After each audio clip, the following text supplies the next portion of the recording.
Each moment is an opportunity to break the cycle. Fear and anxiety aren't permanent residents of your mind, they are visitors. And like all visitors, they need your permission to stay.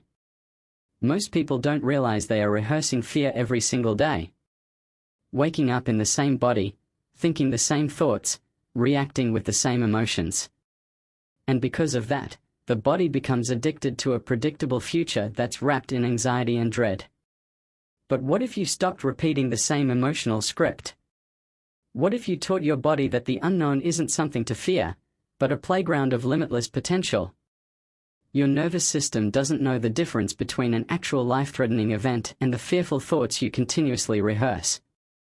Every time you anticipate the worst, your body chemically prepares for it. The heart rate spikes. The muscles tighten. The breath shallows. And all of this, just from imagination.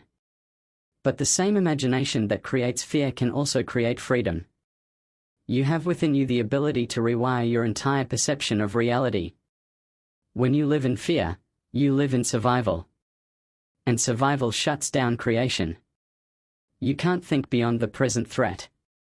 You can't dream. You can't grow. You're too busy looking for danger.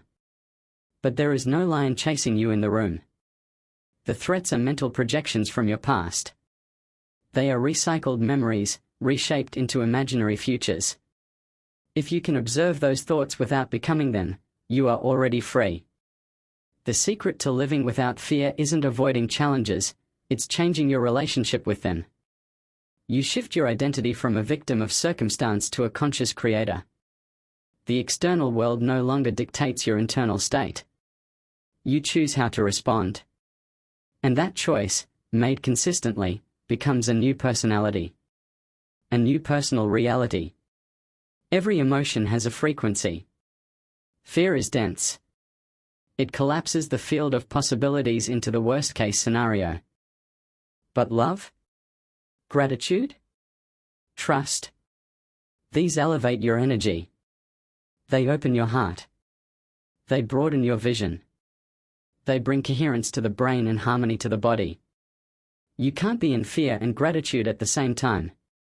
So, each time you feel anxiety rise, ask yourself, what can I be grateful for right now? Not hypothetically, but viscerally. Breathe into that feeling until it becomes your new baseline. Meditation is not just a relaxation technique. It's a rehearsal of the new self. Each time you sit, you withdraw your energy from the familiar environment, the predictable body, and the known timeline. You enter the realm of nothing, no one, nowhere. And in that space, you are no longer your past. You are potential. You are a consciousness capable of signaling new genes in new ways. You teach your body to feel safe without needing the external world to change. Fear is a habit. But so is courage. Anxiety is a habit. But so is calm. What you practice, you become.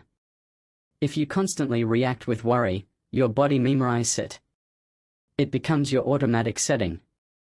But the moment you interrupt that pattern with a breath, with awareness, with compassion, you disrupt the program. And where there is disruption, there is a window for transformation.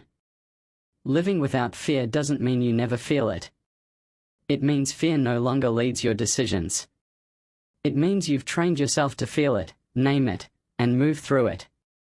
You've become greater than your emotional past. And now, the future doesn't feel like a threat. It feels like a canvas. Every day, your brain is rewiring itself based on your thoughts. If you continuously feed it panic, it strengthens the networks of stress. But if you nourish it with elevated emotions, it builds resilience. It fires new circuits of clarity, inspiration, and peace. The body follows the mind. So when your inner world changes, your outer world must respond. There is immense power in observation. The moment you observe a fearful thought instead of reacting to it, you step into a new level of consciousness. You become the awareness behind the thought, not the thought itself. That awareness is your liberation.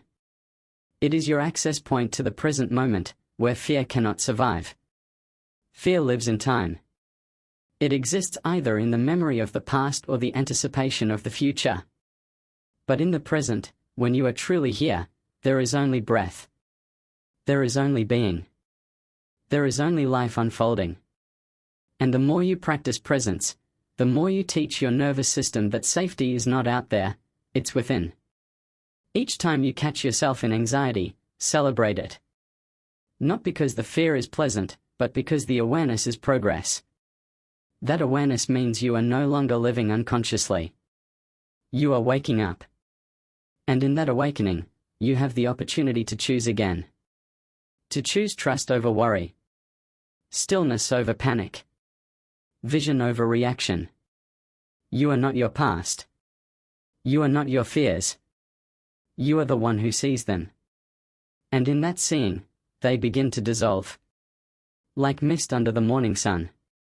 You bring the light of awareness, and darkness cannot stay. You are more powerful than you've been conditioned to believe. The same energy you once used to fuel fear can now be redirected to fuel creation, expansion, and joy. You do not need to control every detail of your life to feel safe. You just need to control your inner state. When your internal world is aligned, the external world organizes itself around you. The universe responds not to your words, but to your vibration. And when it was in your breath, your focus, your intention. It was in your willingness to meet the fear and move beyond it. You don't fight fear. You transcend it. And each day you choose that path, your freedom expands. Not as an idea, but as a lived experience. A new way of being. One where fear no longer defines you. Where peace becomes your home. Please comment, share, like and subscribe.